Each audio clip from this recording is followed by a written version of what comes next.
HSC 27 ব্যাচের জন্য আমাদের সেগমেন্ট 1-এর ক্লাস শুরু হয়েছে। আমরা প্রথম অধ্যায় কোষ ও এর গঠনের ক্লাস করছি। আজকে আমাদের 3 নাম্বার লেকচার ছিল।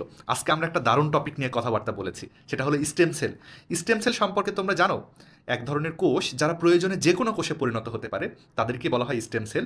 একটা স্টেম সেল ব্যবহার করে তুমি তোমার হাত তৈরি করে ফেলতে পারবে। স্টেম সেল থেকে তুমি তোমার একটা কিডনি বানায় ফেলতে পারবে। এরকম পাওয়ারফুল কোষই হচ্ছে স্টেম সেল।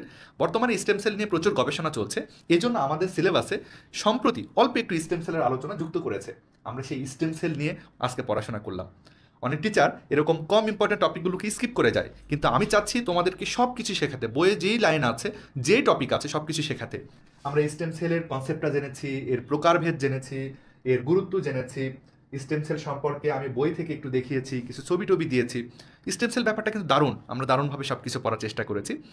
এসএসসি 27 ব্যাচের জন্য ক্লাসগুলো হচ্ছে, তবে 26 ব্যাচের কেউ যদি চাও তোমরা সেগমেন্ট 1-এ জয়েন হতে পারো, বুঝছো?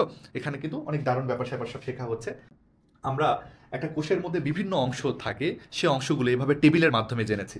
এত বিস্তারিত জেনেছি যাতে করে কখনো কোষের কোনো উপাদান নিয়ে তোমার কোনো কনফিউশন না থাকে। যুক্ত হওয়ার পদ্ধতি কমেন্টে আমি দিয়ে দিব। যারা যুক্ত হতে চাও অবশ্যই কমেন্ট করো।